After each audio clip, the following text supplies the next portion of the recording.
Good evening and welcome into Sports Talk on a Budget. It is June 16th, year of our Lord 2025. Almost at 2024 there, 2025. Emergency episode here, not going to be a football episode. If you're a sports fan, if you're a baseball fan, of course, you know probably what I'm going to talk about, especially with this this flag behind me. But before I go ahead and dive into the show, let me just remind you, as always, if you like the video version, please like and subscribe right down here. Leave a comment as well under Sports Talk on a Budget. However, if you prefer the audio version, please go and like and subscribe on places like Spotify, Apple Podcasts, Amazon Music, and pretty much wherever you get your podcast.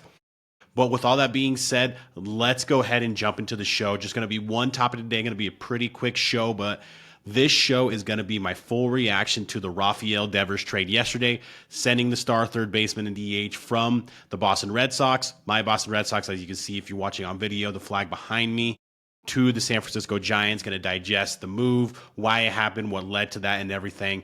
But that is going to be my show for today. I'm going to give you my full reaction to the Rafael Devers trade and let you know what I thought about the move and everything that led up to it as well. So, first things first, yesterday in a bombshell, after a sweep of the Yankees, the Red Sox swept the Yankees this weekend and have won 5 of 6 against the Yankees so far this year. After all that, the Boston Red Sox and their front office, Craig Breslow, guys that are up there as well, decided to trade the best hitter on the team currently with Alex Bregman on the injured list in Rafael Devers, their star third baseman, now DH for the last half season so far, basically, to the San Francisco Giants for a young starter in Kyle Harrison, Jordan Hicks, another starting pitcher, and then a couple of prospects in outfielder James Tibbs and rookie right-hander Jose Bayo. This trade isn't really about the return, even though I think the return is laughable at best for a guy like Rafael Devers, who's been a 3-time All-Star, World Series champion, multiple-time Silver Slugger, who's been one of the best bats in your lineup pretty much since he walked into the lineup all the way back in 2017. So the return, I believe, in my opinion, is absolutely laughable. Another thing that I have an issue with this trade before I get into the kind of what led to this trade is the timing of it. As you heard when I brought into the show, they're coming off a sweep of the Yankees. They're over 500 for the first time in a couple of weeks. They're actually in a playoff spot right now. If the playoffs were to start today, obviously they don't, but they have a wild card spot right now. You won 5 of 6 against the Yankees. You've won 7, I think 9 of your last 11 to this point, or what the Red Sox are currently on right now. So the momentum and the vibes of this team are headed in the right direction. So I thought the timing of this trade was weird. The trade deadline's not until the end of July, so you have a month and a half to really make a trade and see what you want to do with Rafael Devers at that point. But I thought the timing, like I said, at this point was bad with the sweep of the Yankees coming off, with everything and the momentum that you've had over the past couple of weeks. I thought the timing was bad, but let's go ahead and dive into what led ultimately to this decision, the Red Sox parting ways with Rafael Devers and moving him to San Francisco. So Rafael Devers is an unbelievable player. He's a great hitter. He's a really good player, but he is one of those guys. He is not exactly known as a team-friendly player, and that really came to play, and that really showed, it really kind of shined this season. So going into the season, basically a couple of weeks before spring training, actually about a week before spring training actually got underway, the Red Sox signed all-star third baseman Alex Bregman to, I think, a 3-year deal. And Alex Bregman is one of the best fielding third basemen in the entire league. So when they made that signing, it was clear that he was going to be their third baseman.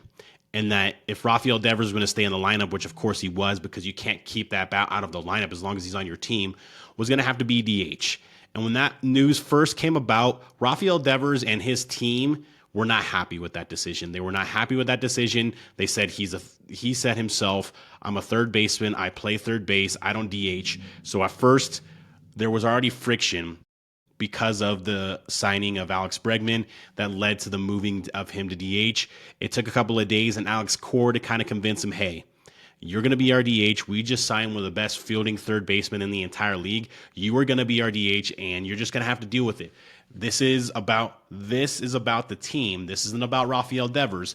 This is about the team, and you're going to have to get on board with this because we think this could be a legit team going into the season. And that was the thoughts going into the season. I still think there is a possibility this team could be a playoff team and could make some noise as well. But that was the plan going into the season. Rafael Devers got on board after some convincing from Alex Cora that he was going to be the DH.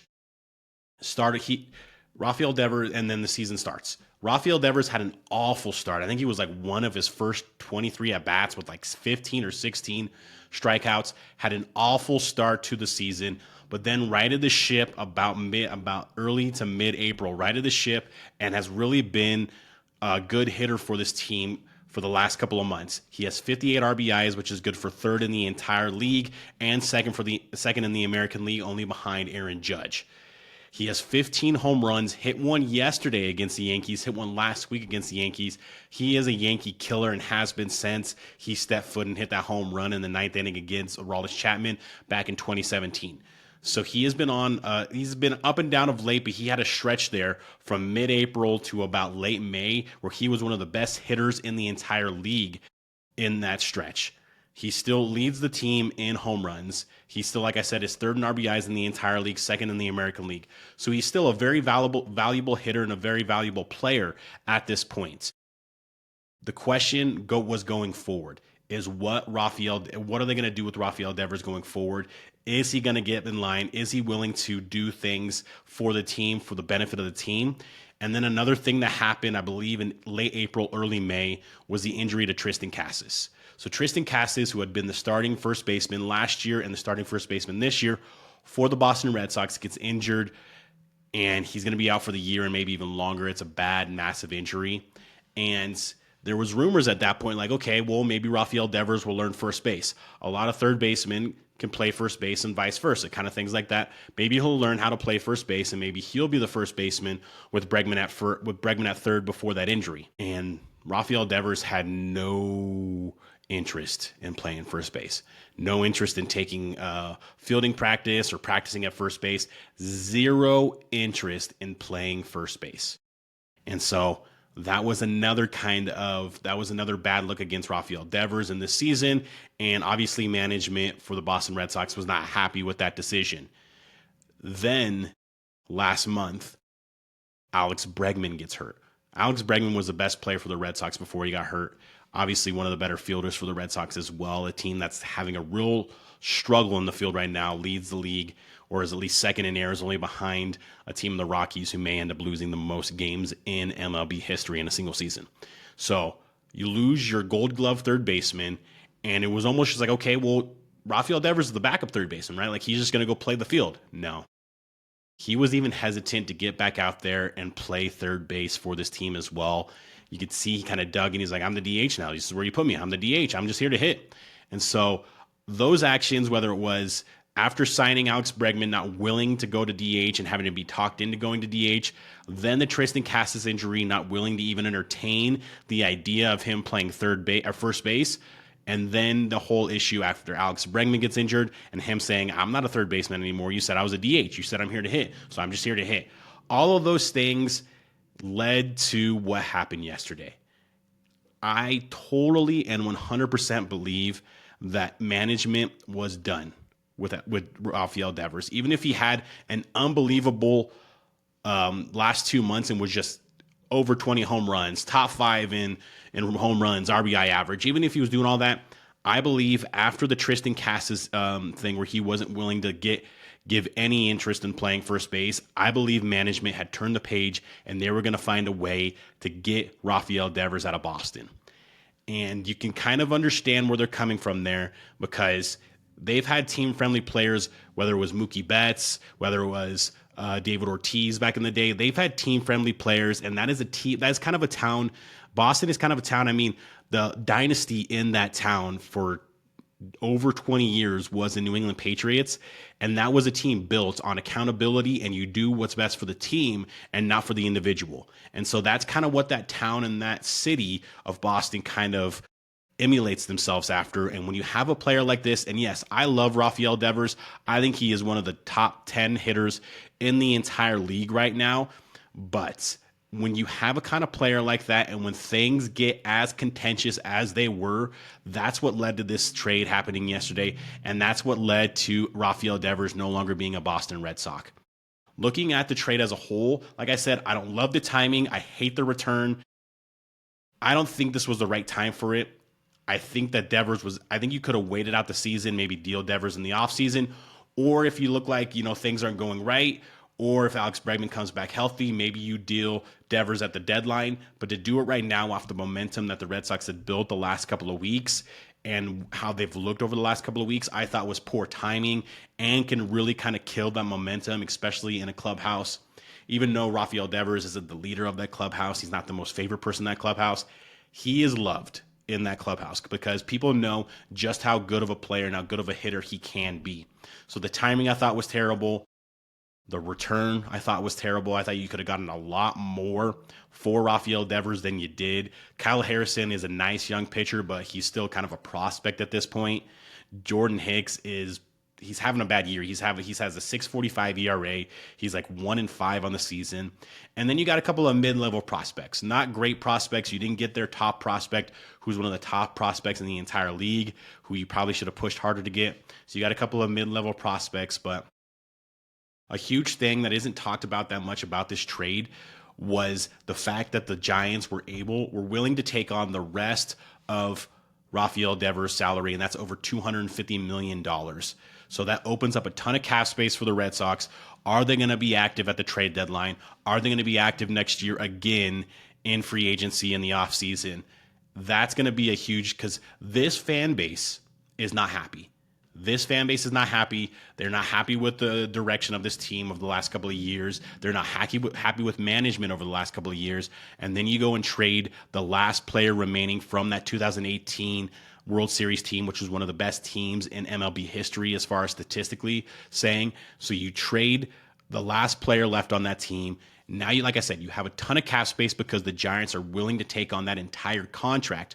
What are you going to do with that cap space? What kind of moves are you willing to make? Because this is not a small market team.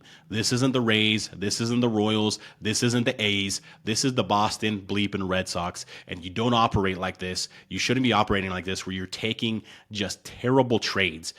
I mean, if you look at this trade and look at Mookie Betts trade, all of the guys we've gotten for Mookie Betts in that trade are gone, and none of them turned out to be really serviceable players for us outside of Alex Verdugo for a season.